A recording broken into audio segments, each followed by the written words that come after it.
I've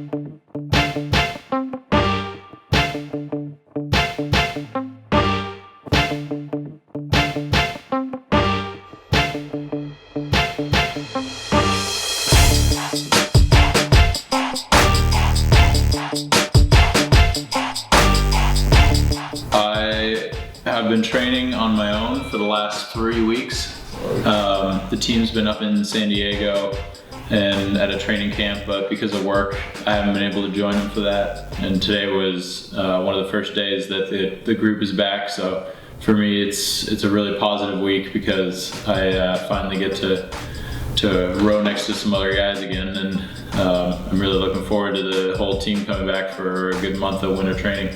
This morning's workout was a 54-minute pyramid, so coach will tell us 6K plus 4 or 6K plus 6 out of 24.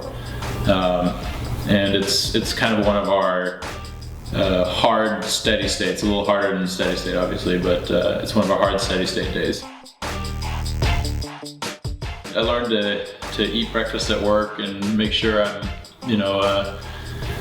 eating right and staying rested at work. And then I try to be quick about waking up in the morning, so I wake up as late as I possibly can and I'm out the door in 10 minutes. And then at the boathouse, I start my erg probably 35 minutes after I wake up. So it's just minimizing the amount of time wasted so that, in the evenings when I come home, I try to make a quick dinner and then, get to sleep at a reasonable hour, but I still have, a little bit of time to relax. The best part about winter training is that you're rowing on your, you see your performance week in, week out, which is also kind of the worst part. But, if you do well on a piece, it's right there, there's no real question about it. Like, you went faster than last time, or it felt easier to you than last time, and you have quantifiable targets and performance measures that make it a lot easier to see your progress.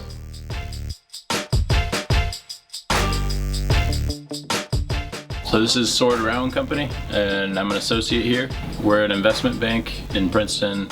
I do a lot of financial modeling and research, or pretty much support work on deals that my boss is doing.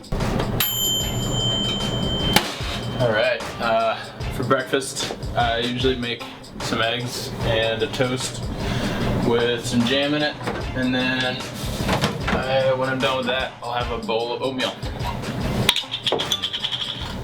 My average day, normally I get here around 9 and make my breakfast, and I'll eat while I'm working, and I usually have about half an hour lunch break, and then at around 6 I go to practice for the afternoon row. I think the most difficult part is making sure I see and give enough attention to my wife, Abra. Hi, my name is Henrik Rummel. I'm married to Henrik Rummel. He likes to refer to me as his ex-girlfriend, but we'll go ahead and call me his wife. We've been married since last July, and we met on the beach in San Diego. I wanted to keep training, but I just kind of had a plan where I wanted to really make work a higher priority than it will be in a normal Olympic year or in the last quad, so that when I get out of the Olympics in 2016, I have something to fall back on. I have some kind of experience and I can add value somewhere.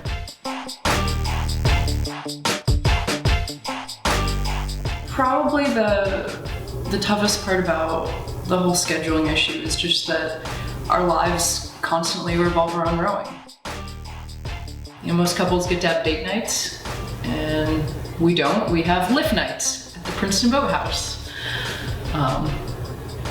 But you love each other enough, you make it work. So whenever we have free time on the weekends, we just make sure we have, we try to spend it with each other. But you get kind of into a routine. The practices help break it up. So even though you're leaving at 6 in the morning and coming back at 8:30 at night, you're not. It's kind of broken up a little bit. You have morning practice, you get to see your teammates. You have work during the day, and then afternoon practice where you're on your own. But you know, once you get into the groove, and it's not so bad. All right, so we just finished practice and we have another one in 11 hours. So I'm gonna go home and sleep.